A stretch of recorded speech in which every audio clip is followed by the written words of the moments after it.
or all four railroads. But some people care just as much, if not more, about their playing piece or token. Now, those are changing. Hasbro's Monopoly Token Madness campaign allowed players to vote for new tokens. Now the results are in. Say hello to a rubber ducky, a T-Rex, and a penguin. But something's gotta give, so after 80 years, the wheelbarrow's being rolled away, the shoe is getting the boot, and bye-bye to the thimble. The changes take effect this fall, but if you're feeling festive or mournful about the news, you can mark the occasion on Sunday. That's World Monopoly Day. Brian Clark, ABC News. It wasn't an ordinary police chase of someone trying to duck a subway fare. The NYPD had to chase down a genuine duck that strayed onto the tracks at a station in Brooklyn yesterday. They eventually collared the feathered fowl and released it into a park. So they say everything turned out, wait for it, just ducky. This is ABC News. 5 times more hires are made through Indeed.com than any other job site, according to independent research. Imagine a lottery that had 5 times more winners, or a Sunday with 5 times more touchdowns. When you're hiring, it makes 5 times more sense to use Indeed. Right now, we're giving new users a $50 credit to post a sponsored job on the world's #1 job site. Claim your $50 credit at Indeed.com/credit. Terms, conditions, and quality standards apply. Daria Albinger, ABC News. From the KUBT Weather Center for Beaumont and the Pass area, as we kick off the weekend, it'll be sunny and breezy with a high of 79 today, with winds to 25 miles an hour. Tonight, it'll be clear, hollow 56 with winds to 20 miles an hour. We'll have a sunny, breezy Sunday with a high of 80 with winds to 25 miles an hour. Monday should be a sunny day. We'll kick off spring with a high of 73 as winds gust to 25 miles an hour. For Redlands, we'll have plenty of sunshine and a high of 82 this afternoon. For the desert cities, we'll have sunny skies and a high of 90. I'm Rod Tanner for Smart Talk 1490 KMET. The Banning Beaumont Cherry Valley Tea Party meets every Tuesday morning at 8 a.m. for informal breakfast and discussion. And they meet each month on the second Thursday at 5 p.m., all at the Farms House Restaurant in Banning. Listen to interesting speakers, learn about our Constitution with our free classes, enjoy friendly discussions, and informal dining. Come join us. For more information, call Glenn Stoll, 951-316-3843. The following is a paid program. Views and claims expressed are those of the program producer and are not endorsed by this station. Opinions expressed are not necessarily those of radio station KMET, its management, employees, or affiliates. It's time. Saturday, the 18th of March. Did you fix your clocks? And we were like a week ago, I guess we had to change our clocks. I finally changed the one in my car today. This is Douglas V. Gibbs, DouglasVGibbs.com, PoliticalPistachio.com, here to bring you the truth about the United States Constitution and our current legal and political situation. On the air with me, we have Alex Ferguson in his bunker somewhere holed up there in Los Angeles County in the concrete jungle there. Alex, good to have you. Howdy, buckaroos. Good to be here. It's good to have you. And, of course, we have Dennis in the studio with us. Dennis, good to see you. Hello, good afternoon. Good to be here. And Kurt Nordahl couldn't make it with us. I tell you what, he just works way too hard. We're going to have to convince him to, quit working so much. That's got to be it. Well, it's all that money he's spending support of your program. He's got to go out and do something for it. Right? There you go. Dennis Jackson is the executive director of the Enemies Within movie. If you want to learn more about it, enemieswithinmovie.com. Kurt Nordahl is the author of What Pisses Me Off About the Good Old USA. Look it up. Great book. Matter of fact, I finally started cracking into it. I've had it for a while now, and I finally started reading it. And I tell you what, it's interesting. It's and I mean that in a good way. Some people use the word interesting because they're trying to be polite, but no, it's good stuff.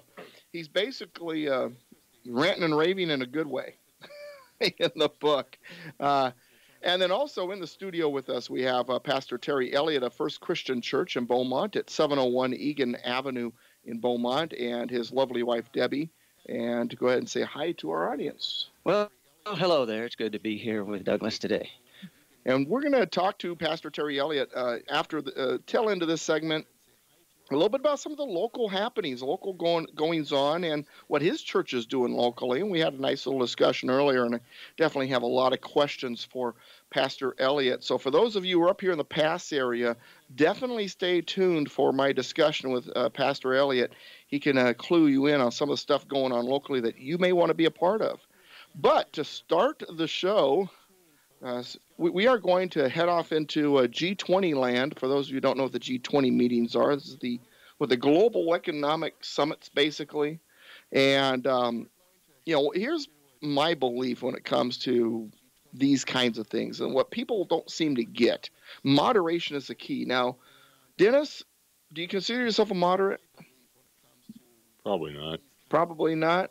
Well, now, are we a moderate based on what is truly a moderate, or would we not be a moderate because of what the political definitions say? Because just because the word moderate means something different to those knuckleheads out there doesn't necessarily mean we're not moderate. Well, I think there's some words now that have been destroyed. The word liberal has been destroyed. Sure. The word comprehensive has been destroyed. Right. And if you're sitting there in a business meeting and you say we need a comprehensive plan, I mean, when you think of comprehensive immigration reform, that is amnesty usually thrown in. So right. I think there's several words in normal discussion that infer something other than what they should infer. So to ask if I'm a moderate in that context, I would probably say no. Well, when I think of the term moderate or moderation, I'm a firm believer in moderation or being a moderate. To give you an example, you need to eat. But if you're an extremist, you eat too much or you don't eat enough, you're going to run into some health problems. Either you're going to be obese or you're going to possibly starve to death. So moderation when it comes to food intake is the key. Does not the biblical text say, Bible say, moderation, right? You don't want to do too much or too little. Moderation, right? Does it say be moderate in obeying commandments? That's a good comeback. See, and that's kind of how I see it. If you look at the Constitution, which you're the expert in, should we moderately obey the Constitution? Well, should you moderately obey your conscience? Here's why I bring up moderation. Yeah. When it comes to the political spectrum, because we hear left and right all the time. This is far left, that's far right, that's moderate, whatever. Far left, according to the American political spectrum, is 100% government. Far right is no government. So we're not really, we don't want to be extremely to the left. That's communism, socialism, Nazism, fascism, whatnot. We don't want to be far right. That's anarchy. The Constitution is a moderate system, a moderate document. It takes the idea of creating a big government, federal government, but limiting the heck out of it so that it has very little impact, at least domestically. And so it is a centrist document. So from that point of view, I think we are moderates. If you were to ask me if I am a moderate or an extremist as far as my trying to apply the, I would say, inspired concepts in the Constitution, I would say I'm more the extremist. Oh, sure. But I agree with you. The Constitution does strike, with great wisdom, that middle ground of chaining down the ambitions of men through the principles and the enumerated powers that are stated within it. But we need to be valiant in protecting those constitutional rights. Right. And to me, valiant does not mean, moderate. So. Well, now, opponents to the U.S. Constitution, they basically consider themselves the moderates, even though we see them as extremists. They're extreme in the sense that they want more government, bigger government, more control, totalitarianism, whatever. Well, any art of negotiation, if you want to go back to Mr. Trump, if you got position A and somebody else has position B, any place in between in the spirit of negotiation is moderation. Right. Well, so that's where mediation comes in. Right. It goes back to the word regulate in the Constitution. Regulate doesn't mean to control and restrict by rule of law as much as it means to put in proper order. To put in good order. Yeah. And so, like with the Commerce Clause says that the federal government has the authority to regulate, commerce between the states. So that does not mean to control or restrict. It means to be the mediator. So if the states are fighting over, there's a dispute because one state wants to go in an extreme direction the other way and the other state wants to go in an extreme direction the other way, and they're fighting over commerce, then the federal government can come in and be a mediator. And if you've ever been in legal mediation, the mediator goes back and forth and works together with the two, and they find an agreement that best serves both parties. Well, I think we're all experts in that. Any of us that have raised kids or been married, I understand that there's hopefully a happy middle ground, but those are personal, and in business, it has to do generally with finances or terms or pricing and all of that. Yeah. When it comes to liberty, if I want my liberty and somebody wants to take some of that with me, I'm not going to try to find middle ground with him. No, I understand. All right. I can hear Alex chomping at the bit back there, so let's get Alex in on this conversation. Yeah, Alex? I just pulled out my notebook here. I've got a quote from Senator Goldwater that I carry around with me at all times. It says, "Extremism in defense of liberty is no vice. Moderation in pursuit of justice is no virtue." Geez, I think I'm related to him. Last August, just on a side note, I got a chance to meet Barry Goldwater Jr., as did Alex. Alex was with me. Alex, was he not the spitting image of his father? I knew who he was when I first saw him. He's got a little bit bigger chin, but he's like you say, the spitting image of his. And his father, when he was asked about that quote, he said he went back to some place in the golden age of Greece. Yeah. As a source, he says, if you're going to steal material, go way back. Now, here's the reason why I bring up this conversation about moderation. Once again, getting back to the opponents of the U.S. Constitution, they believe that they are the moderates and that anybody who disagrees with them are extremists. And they try to use language to prove that you're an extremist if you disagree with them. The language they've been using against Donald Trump has been terms like nationalism or protectionism. And they want people to believe he is this extreme protectionist, this extreme nationalist. The reason why they like to use the word nationalism is because since World War II, they believe that the reason why we haven't had another world war or global nuclear fight, annihilation, whatever, is because of global cooperation, collectivism. As long as countries aren't nationalistic, well, then we won't have that problem again. It was the nationalism of Germany and the nationalism of Italy and the nationalism of Japan that led to that. It was the type of nationalism. Well, it was, though, not the nationalism that did it, but it was the evil behind it. Yeah, the nationalism, right? It's another way of having a big carpet to sweep stuff under. I mean, well, but see, for those who are opposed to the Constitution, that gray area doesn't exist. If you're a nationalist, you're a Hitler. If you're a nationalist, you're a Nazi. Yeah, so therefore, you can't be a nationalist, otherwise you will be a Nazi. And therefore, because they know they can't call people Nazi or Hitler, but they do. Taken wrong, they use the word nationalism. That's their way of calling them a Hitler and a Nazi without actually saying it. So Mr. Trump, involved in the G20 summit, economic summit, then goes in and he convinces the global leaders to abandon their anti-protectionism pledge, as the articles say it. No, in other words, what he said is he got them to realize that free trade with a globalistic leaning is not a good thing. Countries have to be able to protect their own interests in free trade. So smart free trade is what needs to be done. That's what he's convinced them of. So the terminology they're using is saying one thing, but that's really what happened. But let me reiterate what I just said. Trump won at the G20. He got the globalists to drop their quote-unquote anti-protectionism pledge. In other words, smart free trade in which a country is allowed to protect its own interests. Now, free trade is not the opposite of protectionism, and what Trump offers is not protectionism, no more than what the global collectivists offer is free trade. Once again, Trump offers smart free trade, where the rules of the trade deals do not tilt away from the country's best interests. The collectivist jargon being thrown around by the various global players will make any Marxist proud. And the reality is that between the lines, what you see is that the world leaders understand that Trump is not a collectivist like them, and they can't push him around. He can't be bought. He can't be convinced. He can't be threatened. He's outside the establishment. And that makes it a big win for Trump. Any comments before we move on? Yeah, there's another layer to this onion. Okay. The traditional argument against nationalism is that Lenin came out with the Internationale. What that was a clever way of disguising the fact that, in his opinion, the whole world, the world of communism, should pay obeisance to Moscow.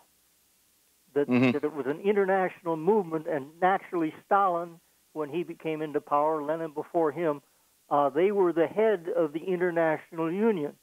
Well, when Mussolini created fascism, the only real big difference was that it was National Socialism.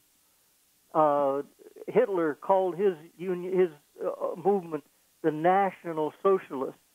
And all that meant was that they were going to be socialists, but they were going to be patriotic to their own country. They weren't going to kowtow to Moscow. So the term nationalism has a very important bearing on the entire issue. There you go. Would you like to participate in the conversation, folks? Do you have something to say about this? Are you curious about what I have to say about your question? You are welcome to call in live, 951-922-3532. I had a listener, by the way, tell me that we're saying the number is too fast. So I'm going to slow down just for those listeners who haven't gotten their pencil ready. Are you ready? 951-922-3532 if you want to participate. 951-922-3532. When we return after the break, Pastor Terry Elliott of First Christian Church in Beaumont. Your past area pastor has a few things to say about what's going on locally with their own programs and more after the break. Don't go anywhere.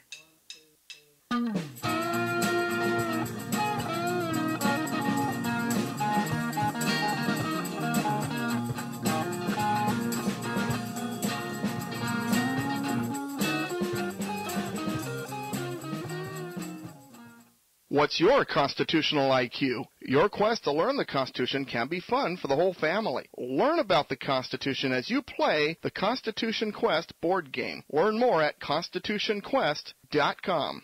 Help me fight the good fight. This radio program is funded by advertising dollars. So, if you are a business, add Constitution Radio with Douglas V. Gibbs to your business portfolio. If you are a listener, become a patron of the business's advertising on this program. Without advertising, your weekend dose of truth ends. With more advertising, Constitution Radio with Douglas V. Gibbs grows, and we will be on the way to win the battle to restore the Republic. To learn more, email us at constitutionspeaker@yahoo.com or visit douglasvgibbs.com.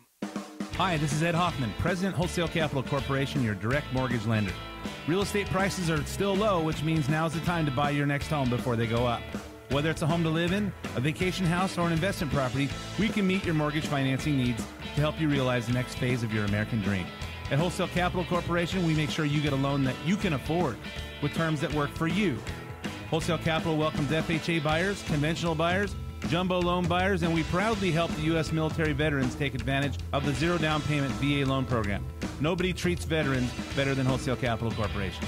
Seniors, if you're interested in creating an additional stream of income or just making your mortgage payment go away with a reverse mortgage, Wholesale Capital would love to help you. To speak with a loan officer who has your best interests in mind, call Wholesale Capital at 855-640-2020. That's area code 855-640-2020. Wholesale Capital Corporation, where we can close. You got a dent in your door, a scratch in your fender, or a scratch in your door and a dent in your fender. If you need auto detailing, if you need fire shooting decals on the side of your car, if you need a rally stripe right down the middle of your hardtop, I don't care what it is. The Patriots at AllStar Collision are the place you want to go. They're the only place to go. 522 Railroad Street in Corona. Web address allstarci.com to see all that they do and what they're all about. Phone number 951-279-9161. AllStar Collision, the kings of rock and roll. And now, back to our program.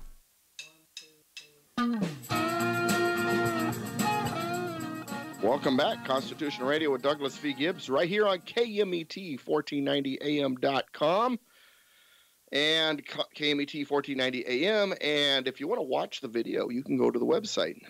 Also, if you have a smartphone, you can make it smarter with an app. Get your KMET app on your smartphone. I've got one. It's great. You pull up the app and immediately whatever's playing live on the show starts playing on your phone. It's great stuff. All right, here for our second, let me back up. Our All-Star Collision Big Stories of the Week. First one was G20 bows to Trump. We will return to that list in a minute, but I have Pastor Terry Elliot of First Christian Church in Beaumont on the air with me at 701 Egan Avenue, Beaumont, California, your local pastor. And, you know, I've told liberal leftists that I agree with them on many issues. I believe we should help those in need, clothe the naked, feed the hungry, shelter the homeless, and be compassionate as Americans. I just don't believe it should be done through the government. This is where I really love active churches, when they are involved in getting out there and helping those in need. And I had a conversation prior to the program going on the air earlier today with Pastor Terry Elliott, and they were, him and his wife Debbie were telling me about some of the programs they do, outreach programs and so forth. So we've got, food program, biblical counseling, assist with educational needs, King's Table Ministries, which involves food, medicine, DMV, education help, general, things, homeless assistance. And then something else that they talked about earlier, which I want to get more detail of during this program, Compassionate Help Network. But before we go over all that, the building you guys are in, this year's the 100th anniversary of that building? That's correct. 100 years of service to this community. Wow. Beaumont's been around that long? Oh, yeah. Wow. That bell has been rung every Sunday for 100 years. Wow. Incredible. Now, the address on Egan, give us some bearing here on a map. Where's that at? Well, if you were to drive west on 6th Street, you would pass California, where California intersects 6th Street. Okay. And you could turn right on California, go 1 block to 7th, and you'll see it on your left-hand side. Okay. Tall church, old block building, beautiful, has this gorgeous bell tower with the most beautiful sound you've ever heard. Same bell? Same bell for the last 100 years. Same bell. So unlike the Liberty Bell, it has not cracked? Has not cracked. In fact, it's got the same wheel that turns the bell when it was originally installed. It does have a different rope. It does have a different rope. Can we tell you about the rope? I would hope so. Okay. We can tell you about the rope? Yeah, please do. Listen, that bell, after 1934, the church was sold by the Presbyterians to the First Christian Church Disciples of Christ. Somewhere in that period, one of the members, the families that were going there were the McLaughlins. Don McLaughlin rang that bell by the rope every Sunday for 50 years. When it came close to, came a point in time when his life was slowing down. The last Sunday that he was ringing that bell, that rope frayed and was no longer able to pull that bell and ring it. Just on that very day. And it was the next Sunday with a brand new bell that his son Dan started ringing that bell every Sunday for years to come until he too was no longer able to do it.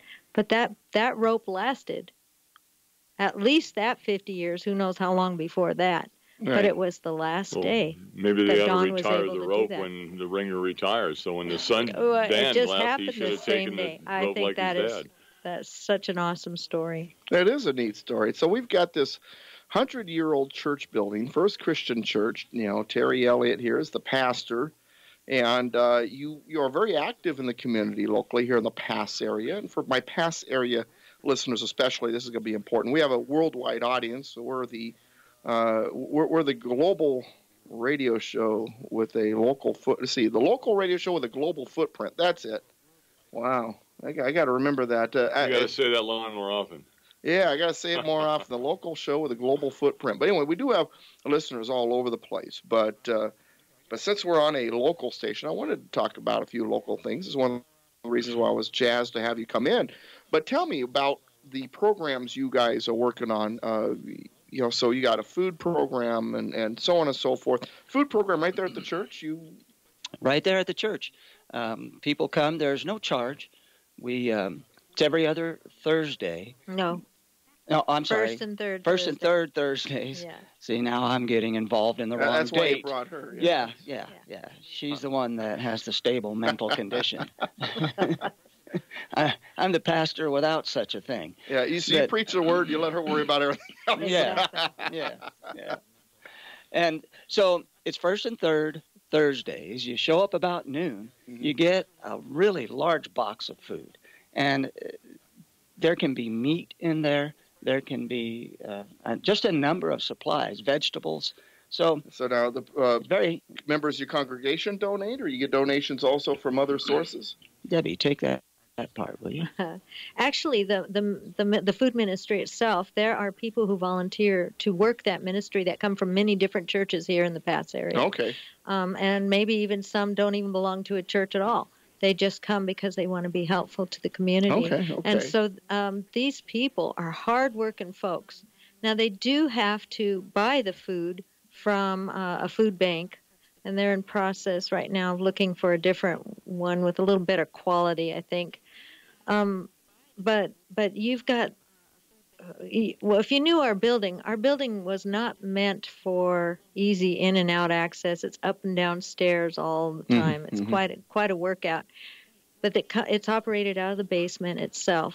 Well, it's a 100-year-old building. Of Yeah. course, it doesn't have easy access. And it does not have an elevator. Don't expect it. But it does have a ramp out to the. But it keeps you in shape. Keeps you in shape. So you got all these men who go and pick up the food and bring it back. They have to rent a truck currently to go do it. So they get the food, bring it back. These people bring food in and out. So families in need in the area, they know that they can come in. Yes, and some days you've got lots of people, and other times you just don't quite, and there's no telling the whys or the reasons why, but people who do partake of it are very appreciative. And I'm assuming most of them are non-perishable items, but are there sometimes perishable items? No, there's sometimes perishable items. It depends on what the food bank has for the food ministry to pick up and bring back, and then First and third Thursdays. What's the time? Well, like Terry says, they can come in around noon or so, and they sign in and get a number. And we ask that they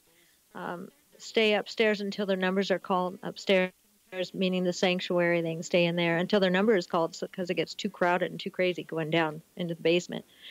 But they start distributing around 12:30 to 1:30, and they're trying to keep it within that time period, so we know when they can kind of slow down and roughly how many numbers things. do you give out on any given 10, 20, You know 50? what? This last weekend, last Thursday, there was only 10 families. Now, some of those families have 5 people, some 1, some 4, but 10 people signed in and out. Might have been 11. I think there was 10 the last I saw. But there's been times before where you might have 25.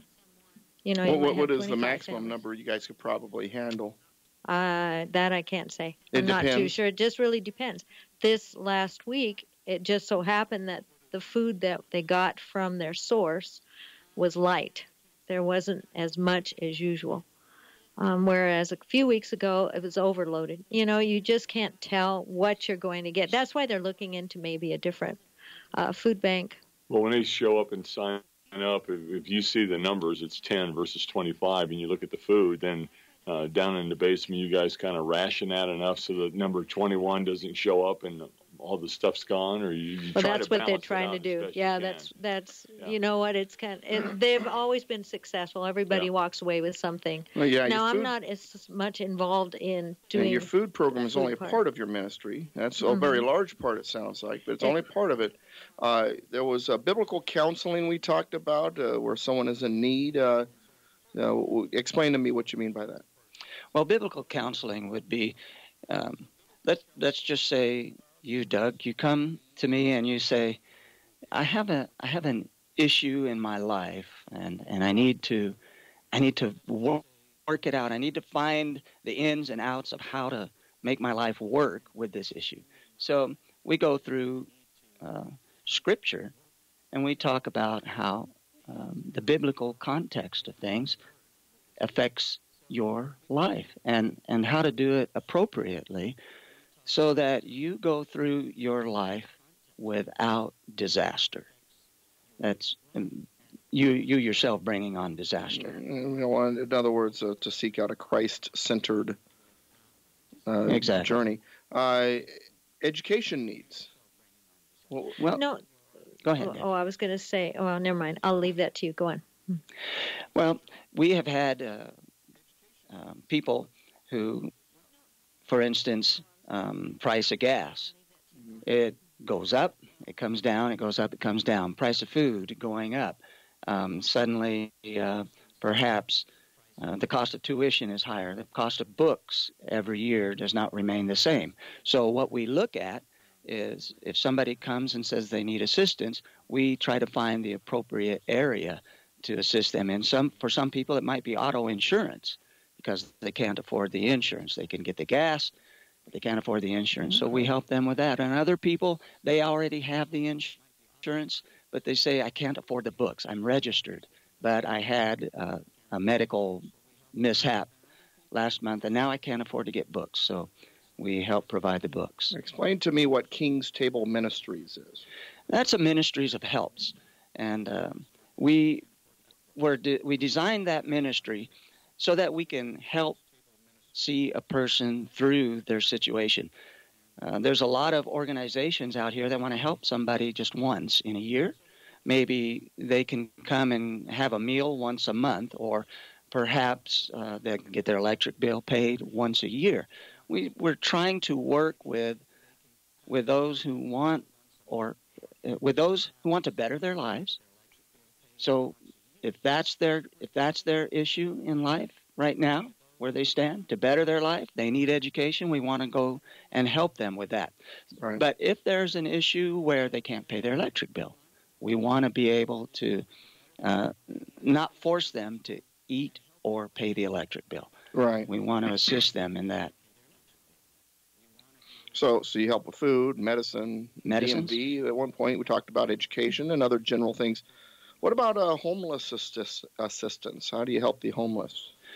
Well, there are no real homeless programs in our area. So what we desire to do is to, at least once in a while, provide someone with a place to go shower, to clean up. If they want, we'll give them some assistance in trying to find a job. We will work with them in any way that we can to help alleviate that issue in our area. Well, now, we're told all the time, unless you're a bleeding heart liberal leftist, we don't believe in these things, you know. Folks like me, you know, we want grandma to be eating cat food and the homeless to, you know, die from the elements. I mean, we're told that all the time by certain persons of a certain political persuasion, but yet you're telling me about all this that you're trying to do. But the key here is you're doing it not with the government doing it out of our tax dollars, but out of the goodness of your heart and your ministry, because God has filled your heart with that desire. I did not see Jesus walking through villages and saying that the Romans have come to feed you. The Romans have come to take care of your tax burden. The Romans have come to bless you with a home. The Romans came to, and what their thought was to provide some sort of stability in government, but and of course to conquer and collect taxes. There you go. and that was their main issue. But in order to keep that taxes flowing, they had to provide some stability. And I personally believe that is our role as Christ ones, to not allow, as best we can, people to slip through those cracks. Right. Okay. Well, and then there's the scripture where the Savior said, if you've done it unto the least of these, my brethren, you've done it unto me. So, like you say, Christ isn't walking the streets here today, but those that are in need, in effect, you can treat them as if they were him by showing the kindness and the charity that, you know, he espoused. So, through his body, he walks the church today.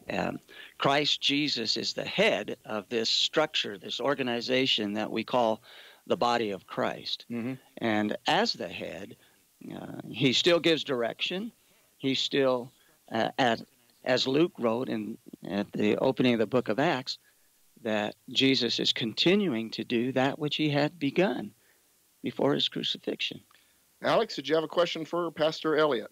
Well, I have something to add. I saw Michael Moore a while back on TV talking about how Robin Hood was the model for all of us, taking from the rich and giving to the poor. Now, number one, you cannot be generous with somebody else's money. That's a tautology. But beyond also that, he was stealing from the tax, government, the tax money, giving it back to the people that were overtaxed. Is what Robin Hood did, right? You just stole my point. Oh, geez, what's wrong with me? All right, go ahead, Alex. but that is the point: is that he was taking the money that the government had taken unfairly in taxes and giving it back to the people, which is Donald Trump. Right. That's true. That's true. So, what do you think about the Elliot's programs up here in the Pass area? I think that it's time for the American people to take back the functions that belong to the American people. There you go. The government has usurped its own powers in 6 different directions, and it has usurped the power of the people. Well said, sir. Well said. All right. Well, last question before we go to break. What is the Compassionate Help Network? That is a new program that we're starting that brings in all the resources of our local communities, Banning and Beaumont, brings in government resources, brings in county resources, brings in the resources of the churches and local business people in order to provide service for the community. As we have this firm belief that a good, prosperous community is just that. It is a community that is prosperous. Well, and if you're going to bring... conservative, I believe in community. I just don't believe in community through the government forcing to be a community. I want to be a community through our individual contributions to that community. If you're going to be a prosperous community, then it takes the whole community to do that. And part of that means that the community is involved in meeting the needs of, say, the elderly in the community. One of the things that this program is going to put together is if there are elderly people who have a leak in their roof, we are going to find it and we are going to fix that leak. Not everybody that is retired can afford to pay a contractor to come out and fix it.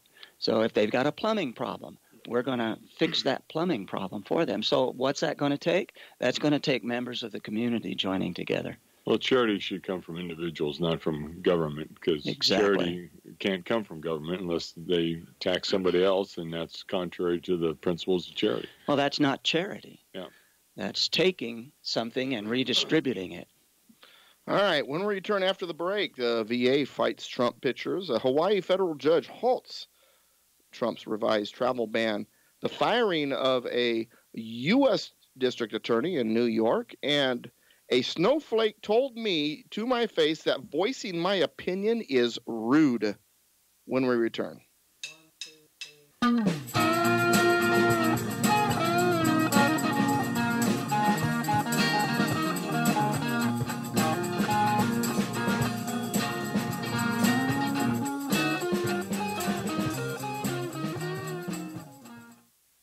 Hi, this is Ed Hoffman, President, Wholesale Capital Corporation, your direct mortgage lender.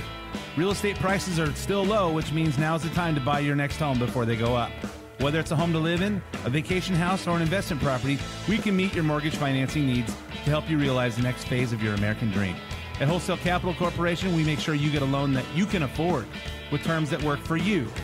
Wholesale Capital welcomes FHA buyers, conventional buyers, jumbo loan buyers, and we proudly help the U.S. military veterans take advantage of the zero down payment VA loan program. Nobody treats veterans better than Wholesale Capital Corporation. Seniors, if you're interested in creating an additional stream of income or just making your mortgage payment go away with a reverse mortgage, Wholesale Capital would love to help you.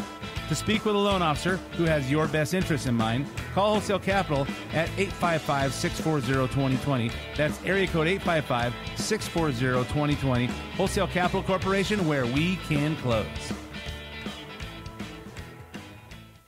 The true patriots of AllStar Collision have been proudly serving the Inland Empire for over 20 years. Built on honesty, integrity, quality, and old-fashioned customer service, we offer lifetime warranties for our work, and every vehicle serviced by AllStar Collision is washed, detailed, the headlights polished, fluids are checked and topped off, safety checked, and returned in showroom condition. We offer free estimates, are approved by major insurance companies, and accept all claims for all cars and trucks. We use computerized frame straightening to factory specifications, offer fiberglass body repair and paint, free local pickup and delivery, and after-hours towing. Mention this radio program at drop-off and receive $100 off or a free rental car for up to 5 days during your repair. Visit us at allstarci.com or at 522 Railroad Street in Corona. Call us at 951-279-9161. We are the kings of wreck and roll.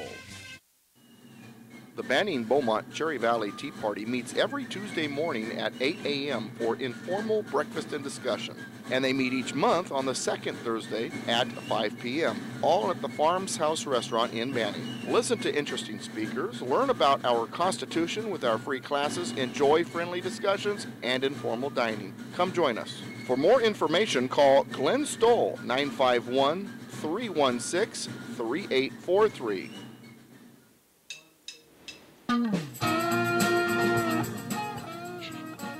Welcome back, Constitution Radio, right here on KMET 1490 AM. I am your host, Douglas V. Gibbs. Learn more about me at douglasvgibbs.com. You can read what I write daily at politicalpistachio.com. You know, when I was in Fresno this week, there was a 2-day period where I didn't write anything on the site. And the hits only went down a little bit, but they did go down. And so I apologize for those of you who visit daily. There was a 2-day period where I was out of town. I just couldn't get to my computer. It was pretty rough. I need more writers. So if you're a writer and you have a heart for getting the political message out there through a well-known site, you want to get your name out there a little bit, get a hold of me, constitutionspeaker@yahoo.com. All right. If you want to call in, once again, in case anybody wants to call in, 951-922-3532, 951-922-3532. The Brian Mast, Republican congressman and Army veteran, noticed that his VA facility in Florida did not have pictures of President Trump and Secretary of Veterans Affairs David Shulkin on the wall in the lobby. To resolve the problem, he demanded they be installed, but to no avail. And so he put up his own pictures. However, within hours, the leadership at the VA hospital demanded that the pictures be taken down, and they were. Now, the reasoning was that the photos could not be authenticated, and that there was protocol for putting up such pictures, and Mast had not followed those protocols. The VA spokeswoman said that the congressman's actions and actions of the veterans who accompanied him were inappropriate. She said the portraits on display at the VA need to come from the central office. Mast took to Twitter and Fox News to voice his disappointment, and once America saw what was happening, Americans went into action. The uproar and outrage is reaching maximum penetration, but the VA has, at the time that I wrote this, had yet to put the pictures back up. Alex, have they put the pictures back up? Have you heard? The last I heard, first they took them down, they put them up again, then they took them down again. I think that's where it stands. Okay, so now here's my question, and I'm ready for you to jump in on this first, Alex, and then Dennis.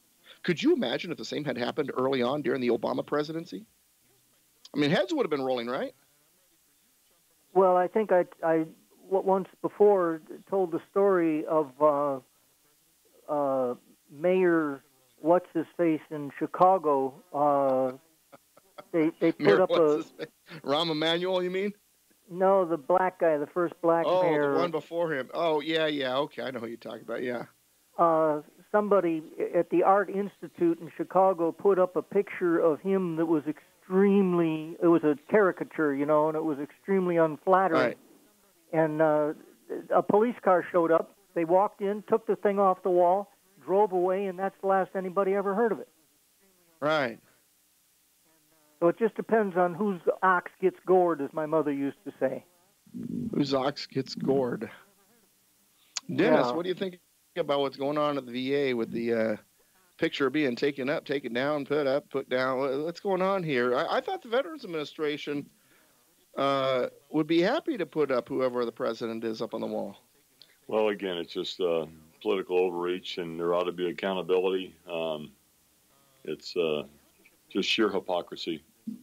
I mean, he's the commander-in-chief. Every election, you have a potential change of party affiliation. And it just goes to show to me that the left side is more and more attacking, you know, the will of the people, the Constitution, the national law, and you know, people ought to be fired or people ought to be held accountable. You know, for them to say you put up the wrong picture is really stupid, because what he's saying is, why didn't you put up the right picture? I mean, they know the rules enough to reject his, but they don't follow the rules enough to put up their own. That sounds like Sean Spicer talking to the media. So you know how quickly you are to report. You were to report on this. Well, we don't have any evidence showing that there was any wiretapping to Trump Tower, but they sure weren't quick to report when they found no evidence of Russia being involved in the election. That mayor cherry was picking. Mayor Harold Washington, by the way. And, okay, that's who what's his name was. Okay.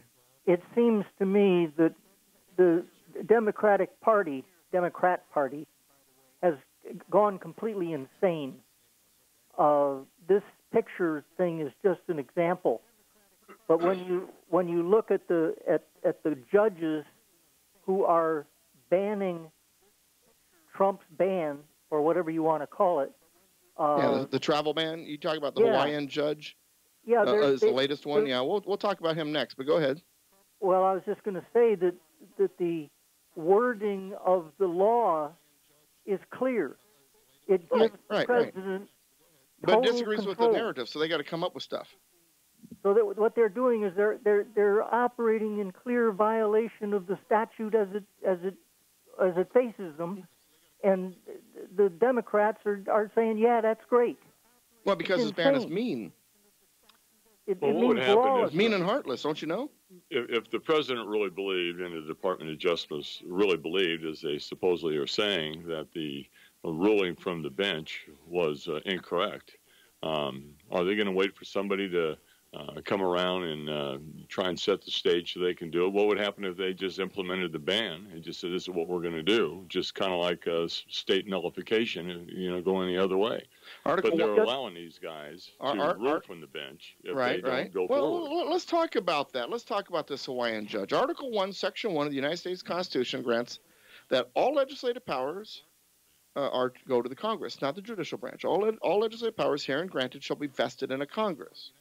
Doesn't say all legislative powers shall be vested in a Congress and sometimes into a judicial branch. Or that those congressional powers for legislation are subject to review and interpretation. Well, that's another part of it. Well, separation of powers means that one part of government cannot legally act in a manner that includes exercising the powers of another part of government. That means that the legislative branch is not supposed to act in an executive manner or a judicial manner. The executive branch cannot legally act legislatively or judicially. The judicial branch has no authority to use powers granted to the legislative branch nor the executive branch, and local government has the local authorities, and federal government has its own expressly enumerated powers that it is supposed to limit itself to, which are normally external. So when it comes to rights, Bill of Rights was never intended to be a mechanism giving the federal government the authority to define rights or guarantee rights, nor offer rights to non-Americans. Think about that for a second. Bill of Rights, if you read the language carefully, is a message to the federal government to tell it hands off of our rights. First Amendment begins, Congress shall make no law. Second Amendment ends, shall not be infringed. Third Amendment begins, no soldier shall. Fourth Amendment has in the middle the words shall not be violated. The Bill of Rights is a message to the federal government, hands off. Now, through misinterpretation of the 14th Amendment, we now have a system that does the exact opposite, and because of judicial review with John Marshall, we have a court that thinks it is its decision to make sure that the president and Congress and the states are behaving. But from the founders' point of view, the largest threat to our natural God-given rights was a potentially tyrannical federal government. So why would they desire that the federal government, including federal judges, be the final arbiters regarding our rights or the constitutionality of laws of the United States or laws of the several states. And when it comes to immigration, or the event of any kind of migrants coming into the United States, in Article 1, Section 9, in the same clause that gave the U.S. Congress the authority to establish law to eliminate the Atlantic slave trade, Congress was granted the authority to make any laws they deemed necessary to prohibit any persons they chose from migrating into the United States. In return, a number of laws exist that do exactly that. Article 1, Section 9 of the Constitution, gave Congress the authority to prohibit anyone they please. Based on that authority, Congress passed a law allowing the president to prohibit persons he believes to be a national security risk. And there's a whole list of them. We got the Immigration Nationality Act, U.S. Code 8, 1101, Section 301 of Title 3, U.S. Code. We've got Section 212F of the INA, 8 U.S.C. 1112F, Section 217A, 12 of the INA, which allows the president to protect the American people from terrorist attacks by foreign nationals admitted in the United States by prohibiting persons from coming to this country he believes may be a national security risk. You got Section 222 of the INA, 8 U.S. Code 1222, and Sections 221C and 281 of the INA, 8 U.S.C. 1201C and 1351. I didn't tell you all those, so you had time to write them down. I'm sorry I went through them quick, but I want you to know the laws that the executive order was written for exist. And so now the judicial branch's job is to apply the law to the cases they hear. The law is being applied. The law is being adhered to. But yet they're still telling Trump, well, you can't do it. But his executive order is enforcing existing laws. What's the problem? The problem is they don't like it. They feel that they're throwing a temper tantrum, and they don't like what he's doing, and so they're coming up with any reason they can. And they're using unelected judges who think they're in there for life to dictate to Congress and the President of the United States that they can't do their job not because of the law, but because they have an ideological beef with it. What that judge is saying, the one in Hawaii, Watson, I think is his name, he's saying is that if we are at war with a country, for example, we could not place any limitations on any immigrant from that country. The enemy would be free to insert as many spies and combatants in our country as they want, and the commander-in-chief would have no recourse because, according to Judge Watson, you can't limit immigration based on nationality or religious persuasion that thinks it's a political ideology or whatever. The danger is clear. The law is clear. The executive order is clear. It follows the law. What's the problem? The problem is it doesn't politically agree with their narrative. All right, you got a couple minutes there, Adam or Alex. Yeah, well, I got something short to say. What we have here is a genuine, honest-to-goodness constitutional crisis. Yes, we do. And the solution is either to impeach these jerks or ignore them the way Andrew Jackson did. Now, I think that Trump made a mistake in choosing Andrew Jackson as his ideal. Jackson was as wonderful a man as he was an evil man. But in this particular instance, I think he's a good model. Just ignore it. Well, ignoring is a lot faster than trying to impeach. Well, this is true. Well, let's go back to Thomas Jefferson. Two things from Thomas Jefferson. First of all, when John Adams let me rephrase that. When Jefferson beat John Adams and Aaron Burr and a few other people for the presidency in 1800, the Federalist Party, big government guys, retreated to the courts. Here's the quote by Thomas Jefferson, and you tell me if it isn't true today. The principal leaders of the political opposition have retreated into the judiciary as a stronghold, the tenure of which renders it difficult to dislodge them. In other words, they can't do their damage politically, so they're trying to do it judicially. Doesn't matter what the right way to do it is, whatever. Here's the other thing. When separation of powers, Thomas Jefferson, the principle of the Constitution is that of a separation of legislative, executive, and judiciary functions, except in cases specified. If this principle be not expressed in direct terms, it is clearly the spirit of the Constitution, and it ought to be so commented and acted on by every friend of free government. All right, we got to go to break. Top of the hour. Don't have time for much more during this first hour. Second hour, we return. And remember what I was talking about earlier when I was saying that the firing of Bharara, is that how you say his name? Yep, Bharara. Yeah. Would it have been such a big deal if it had been Clinton? Wait a second. Clinton fired all of the U.S. attorneys. Day one. There wasn't any complaint back then, right? Nope. And the Snowflake saying to me that voicing my opinion is rude. When we return, after the top of the hour stuff, don't go anywhere. Remember, Constitution Radio right here on KMET has a second hour, and we will be back with that second hour with Dennis, Alex, myself, and you know what, Pastor Terry Elliott still in the studio. I have a feeling he has something to say about that snowflake when we return.